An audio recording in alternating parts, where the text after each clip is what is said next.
Let's do a little trigonometry review. Okay, here is our right angle triangle. The sides are X, Y, and R. We designated this angle here as angle theta.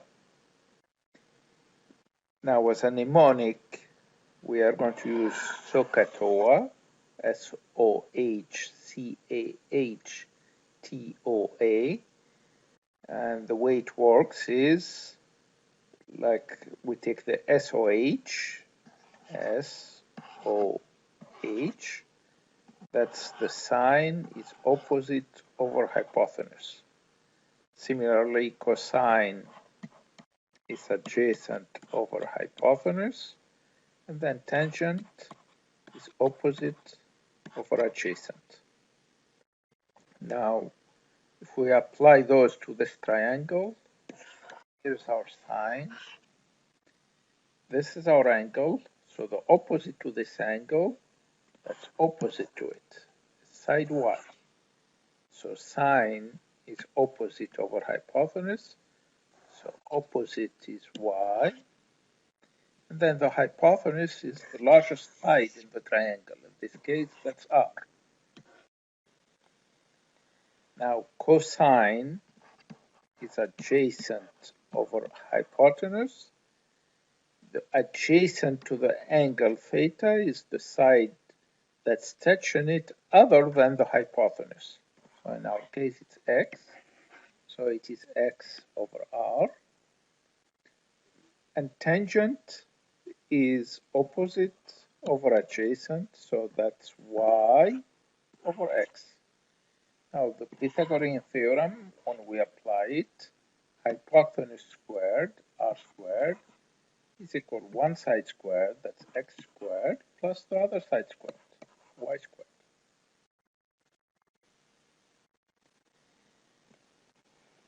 The way we are going to use trigonometry is to find quantities. Quite often we are going to need to find x and y components, for example, which would mean the one side or another side of the triangle. If that's the case, for example, here it's asking us to find x. If we need to find x in this particular triangle, we notice that x is actually adjacent to theta. So among the equations that we looked at in the previous screen for the triangle, we look for the equations that have x on them, that have x in them. Now, first one, no. Second one, yes. Third one, yes. And last one, yes. Then our next task is, what else do we know? For example, if I know theta, then I'll use cosine. I mean, I need two other quantities, not just theta. So if I know theta and r, I use cosine. If I know theta and y, the opposite side, I use tangent. If I don't know the angle, but I know hypotenuse, for example, and y, I use the Pythagorean theorem.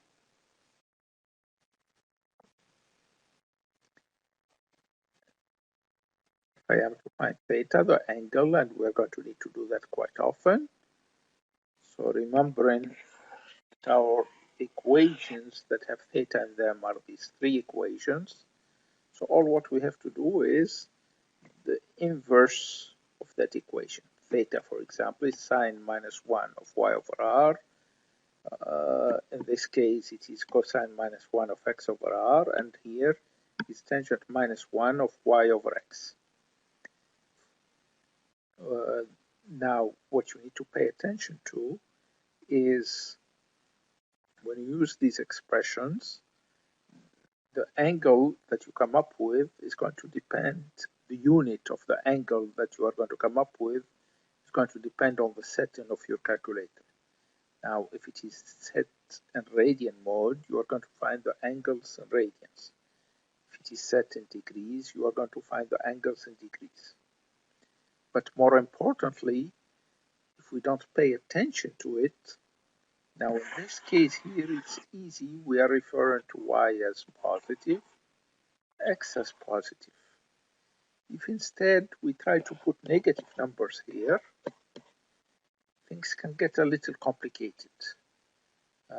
So personally, I advise you to find the angle taken all of these as positive all the time.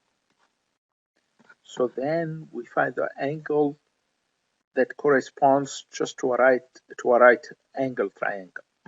And then based on where the angle is going to fall, for example, if my x is negative and my y is positive, then we know it's going to be something like this.